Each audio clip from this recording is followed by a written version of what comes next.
오늘은 느헤미야 말씀입니다. 느헤미야 13장입니다. 느헤미야 13장 6절부터 17절까지 이 내용을 본문으로 해서 은혜는 계속되어야 합니다 라는 말씀을 제목으로 함께 은혜를 나누고자 합니다. 페르시아 제국의 여섯 번째 왕인 아닥사스다 1세 때 포로로 잡혀온 유대인 느헤미야는 페르시아 왕의 술 맡은 관원이 되어서 포로 생활을 하고 있는 중이었습니다. 그런 가운데 유다로부터 소식이 들려왔는데 유대 땅에 남아있는 유대 백성들이 고난을 당하고 있다는 것과 함께 예루살렘 성벽이 무너졌다는 소식을 듣고 그는 가슴이 찢어질 정도로 마음이 아팠습니다. 안 그래도 하나님의 나라가 갈기갈기 찢겨져서 수많은 백성들이 포로로 잡혀와서 온갖 고난과 수모를 다 당하고 있는 가운데 그래도 그나마 마음 가운데는 예루살렘을 향한 애틋한 마음도 있고 예루살렘 성전과 또 예루살렘 성에 대한 그 하나님의 나라에 대한 힘이 하나마 그래도 소망을 안고 살아왔는데 어렵고 힘든 포로 생활을 하는 가운데서도 그러한 소망 하나를 붙들고 하루하루를 버티며 살아왔는데 남겨진 유다 백성들이 수많은 고통을 당하고 또 예루살렘 성벽이 무너졌다는 소식은 그의 마음을 갈기갈기 찢어놓는 것이었어요. 그래서 자신이 유다로 돌아가서 백성들을 돌아보고 성을 재건할 수 있도록 허락해달라고 왕에게 간청을 했습니다. 이에 그를 신임하고 있던 아닥사스다 왕은 무너진 도성과 성벽을 재건할 수 있도록 느헤미야를 유다 지방의 총독으로 파견을 보내게 되죠. 사실 이러한 일은 아닥사스다 왕이 덕망이 있었거나 아니면 느헤미야가 평소에 성실하게 또 일을 잘해서가 아니라 오직 이스라엘을 구원하시려고 하는 하나님의 섭리요 은혜였습니다. 느헤미야가 예루살렘 총독으로 있을 동안에 유다 백성들은 마음과 뜻을 같이 해서 성벽을 세우면서 많은 영적 부흥을 경험하게 됩니다. 자신들의 정체성을 다 잃어버린 상태에서 고난당하고 핍박당하는 이스라엘 백성들이 무슨 소망으로 무슨 재미로 살았겠습니까?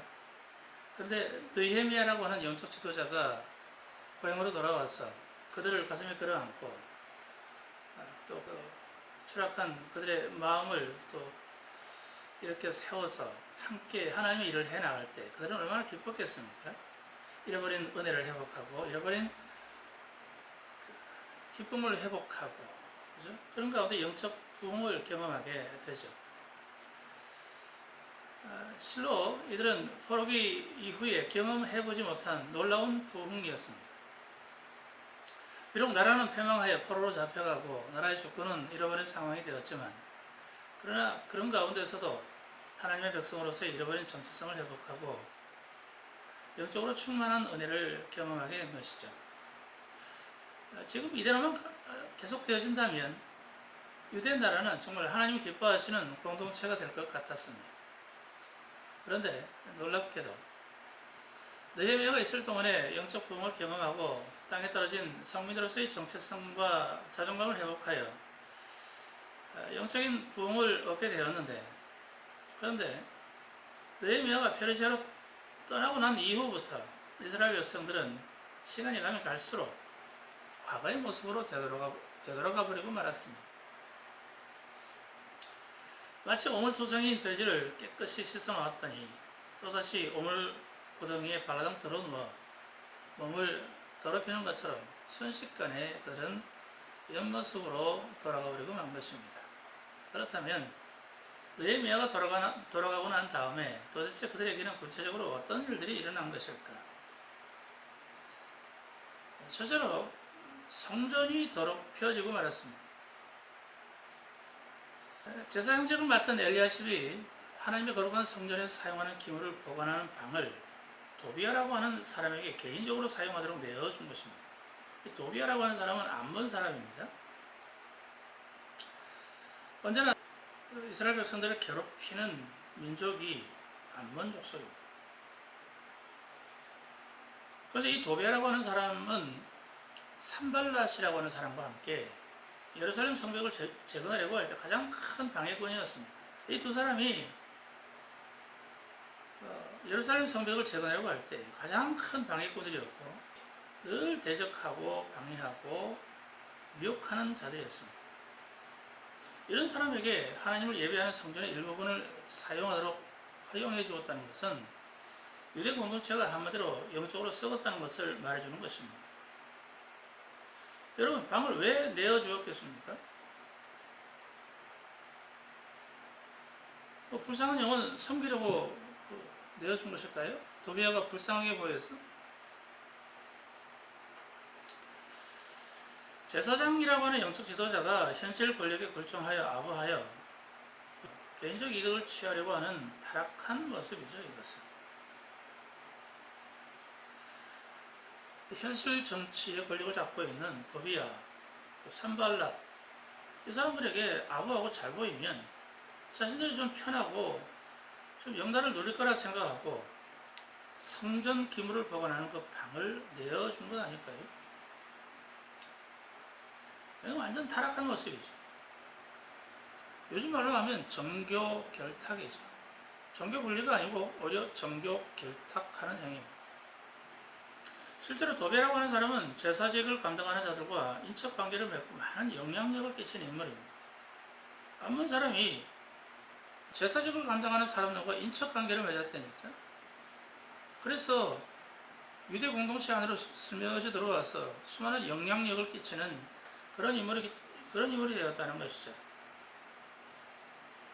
요즘 정치권에서 교회를 흔들어대는 일이 다양한 면에서 다양한 방법으로 벌어지고 있습니다. 몇몇 목사님들은 검찰 조사를 받거나 또 어떤 목사님은 선거법으로 구속 기소를 당하기도 하고 일부 대형 교회를 압수수색을 한다든지 심지어는 여러분 국가조찬 기도회가 폐지 위기에 놓였다는 그런 소식들이 들려옵니다. 이건 누가 뭐래도 정치 권력이 교회에 압박을 가해 굴복시키려고 하는 것이고 자기들 나름대로는 지난 정권과의 연결고리를 끊어버리고 자기들 마음대로 권력을 휘두르겠다는 계산 아래서 이루어지는 일들인 것입니다. 물론 그럴 만한 일이 있어서 조사를 받아야 할 일이라고 한다면 당연히 받아야 되겠죠. 그리고 비난을 받아야 할 일이라고 한다면 당연히 비난받아야 됩니다. 그런 일에 대하여 교회가 그리스도인들이 그들을 두둔하고 감쌀 이유는 없습니다. 잘못을 해서 조사를 받아야 될 일이면 조사를 받아야 됩니다. 비난받을 일이라고 한다면 당연히 비난받아야 됩니다.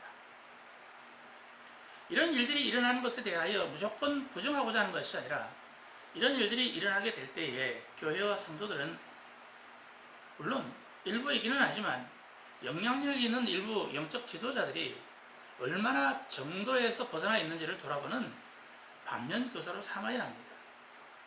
무조건 우리 편이니까 무조건 믿는 사람들이니까 우리 편이야 라고 생각하고 무조건 두둔하고 감쌀 게 아니라 무엇이 잘못되었는지를 돌아보는 기회를 삼아야 하는 것이죠. 그리스도의 몸된 교회를 통하여 그리고 하나님이 주신 직분과 사명을 가지고 권력 가까이에 서서 그들에게 청탁을 해서 도대체 무엇을 얻고 무슨 일을 하려고 하는 것입니까? 권력 가까이에 붙어서 청탁을 해서 하나님의 영광을 위하여 일을 하려고 한 것입니까? 이유 없이 교회를 탄압하는 놈들이야 하나님께서 반드시 심판하시겠지만 저는 반드시 그럴 것으로 믿고 있습니다. 그러나 하나님의 일을 해야 할 교회와 영적 지도자들이 세상의 권력을 얻으려고 하고 또 세상의 권력을 통하여 무엇인가를 이루려고 하는 일들은 도대체 무슨 일이란 말입니까? 하나님의 은혜를 얻게 되어 깨닫고 회복하게 되었다면 그 은혜를 귀하게 여기고 더욱 은혜를 사모하며 지키려고 애를 써야 하는데 죽은 놈 살려놨더니 자빠져 있는 놈 이렇게 세워서 회복시켜 놓았더니 기껏 한다는 듯이 하나님의 교회를 짓밟는 일을 벌이고 있습니다. 하나님 앞에 범죄함으로 인하여 그들이 심판을 받아 바벨론에게 짓밟히고 페르시아에게 짓밟혀서 나라가 갈기갈기 찢겨지고 온 백성들은 뿔뿔이 흩어져서 고통당하고 있는 가운데, 그럼에도 불구하고 하나님이 그들에게 제사장 직분을 맡겼다면 목숨 걸고 감당해야 할 거 아닙니까? 그런데 도비아라고 하는 사람에게 하나님의 성전 기물을 보관하는 방을 개인적으로 쓰도록 내어주었다고 하는 것은, 이것은 얼마나 타락했는지, 그 시대가 얼마나 타락해 있었는지를 단적으로 보여주는 것입니다. 두 번째로, 레위 사람들이 맡겨진 일을 감당하지 않고 뿔뿔이 다 흩어져 버렸다고 말씀합니다. 10절 말씀 한번 볼까요? 10절 말씀입니다. 내가 또 알아본 즉 레위 사람들이 받을 몫을 주지 아니하였으므로 그 직무를 행하는 레위 사람들과 노래하는 자들이 각각 자기 밭으로 도망하였기로. 여러분, 레위 사람들은 이스라엘의 12지파 가운데 하나님의 일을 감당하도록 구별되어진 지파입니다. 그래서 레위 지파는 오직 성전을 섬기는 일에 올인할 수 있도록 땅을 분배해 주지 않았습니다. 대신에 그들이 먹고 사는 문제는 다른 지파 사람들이 책임지고 감당할 수 있도록 해서 그들이 내는 11조와 헌물로 생계를 유지하도록 한 것이죠.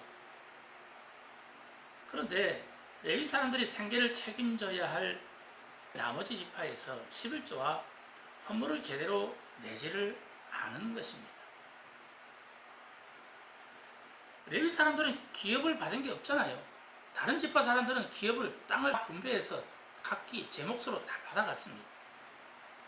그러나 레위 사람들에게는 기업을 주지 않았거든요. 땅이 없으니 농사도 못 짓고 생산 활동을 못 하잖아요. 그런 상황에 11조도 안 내고 각종 헌물을 내지 않으니 생계가 곤란해져서 다들 먹고 살기 위해서 뿔뿔이 흩어져 버리고 만 것입니다. 저도 먹고 살아야 할 거 아닙니까? 아무리 하나님의 일을 하는 사람이요, 성전 직무를 맡은 사람이라 할지라도 저도 먹고 살아야 하고 처자식도 있고 애들도 공부도 시켜야 되고 이것저것 할 일도 많고 돈 들어갈 때도 많은데 책임지겠다고 서약한 사람들이 내몰라라 하고 그러니 그들이 어떻게 먹고 살겠습니까? 굶어 죽을 수는 없잖아요. 그러니 마땅히 저들은 성전 직분을 감당해야 하는 것을 알매도 불구하고 목구멍이 포도청이니 뿔뿔이 흩어져서 먹고 살 길을 찾으러 떠났다는 것입니다. 목회자가 생계를 위하여 무슨 일을 하면 어떤 사람들은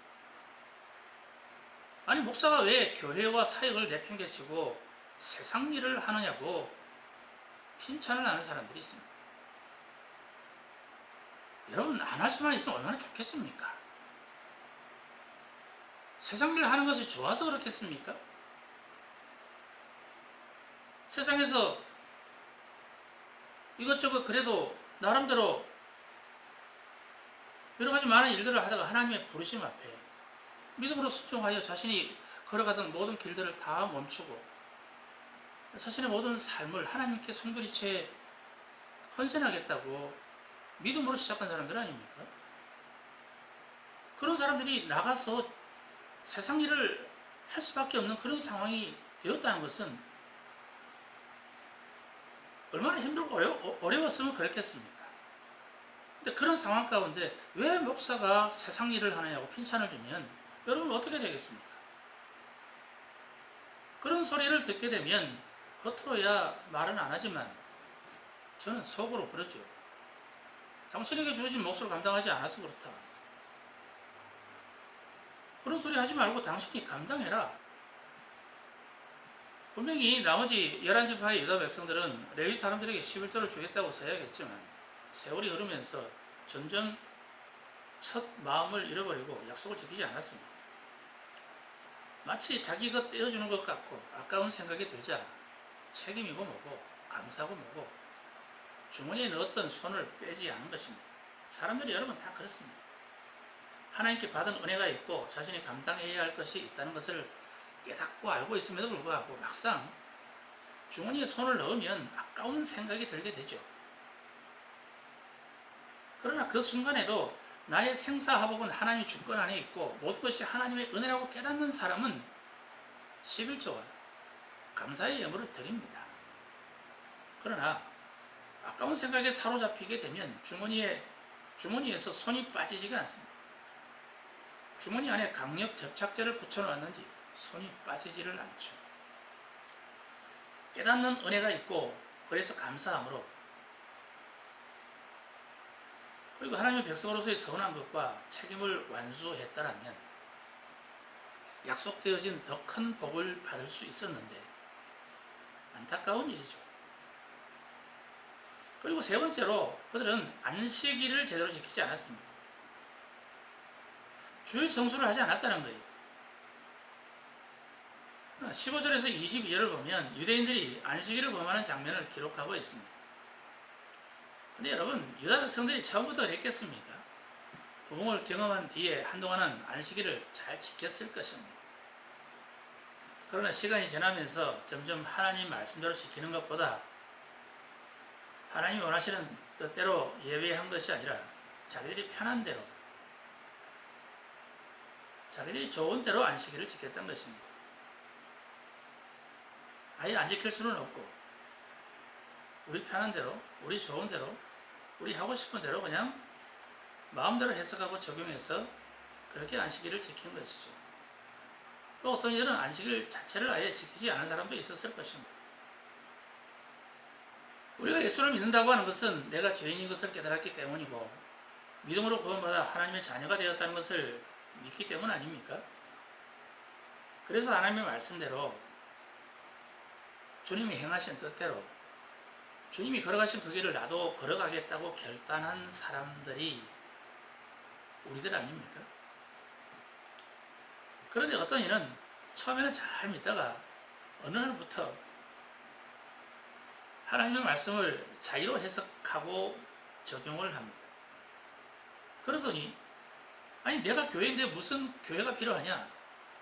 교회 나갈 필요 없다. 나는 집에서 예배드리고 집에서 기도한다. 11조나 각종 헌물은 구약시대의 유물이다. 은혜의 시대인 지금은 11조 할 필요 없다. 그렇게 이상한 논리를 펴며 주일도 무너뜨리고 예배도 무너뜨리고 감사도 다 무너뜨리고 맙니다. 앞에서 말한 이런저런 조건들은 그냥 간단하게 하기 싫으니까 하는 거예요. 자기가 하기 싫으니까 자기 합리화를 하는 거예요. 말씀대로 하려니 불편한 거죠. 자기가 하기 싫은 거고 자기 것이라고 생각하니까 아까운 거예요. 받은 은혜, 받은 복 다 까먹고 은혜 받을 기회인데 복 받을 수 있는 기회를 박살내고 마는 것입니다. 여러분, 우리가 이 땅에 사는 동안 영원히 지속되는 부흥은 없습니다. 어느 날 은혜 받았다고 하나님의 은혜로 복을 받았다고 그게 영원히 가던가요, 여러분? 물론 어떤 사람은 잃어버리지 않고 지속적으로 누릴 뿐만 아니라 갈수록 더 큰 은혜와 복을 받는 사람도 있습니다. 그러나 여러분, 그 은혜와 복은 저절로 지속되는 게 아니에요. 잃어버릴 수도 있고 빼앗길 수도 있습니다. 은혜와 복을 받기 위해서는 계속해서 은혜 받기를 사모해야 하고, 그리고 받은 은혜가 있다면 그 은혜를 잃어버리지 않도록 잘 간직해야 하는 것입니다. 그래서 에베소서 5장 18절에서 이렇게 말씀합니다. 술 취하지 말라. 이는 방탕한 것이기 오직 성령의 충만을 받으라. 여러분, 한번 성령의 충만함을 받으면 그것으로 끝나는 것이 아니라 계속 충만해지도록 해야 한다는 것입니다. 다르게 말하면 성령 충만은 받은 은혜는 저절로 지속되지 않는다는 의미입니다.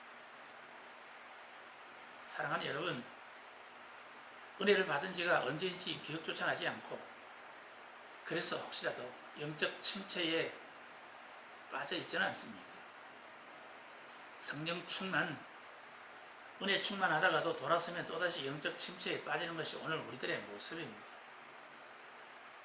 다행히 받은 은혜가 아직 남아있다고 안심하지 마시고 날마다 순간순간마다 은혜 받기를 사모하고 성령 충만받기를 사모하며 기도하시는 가운데, 그리고 기도만 하지 마시고 믿음으로 행하시는 복된 성도들이 다 되어지기를 주님의 이름으로 축원합니다.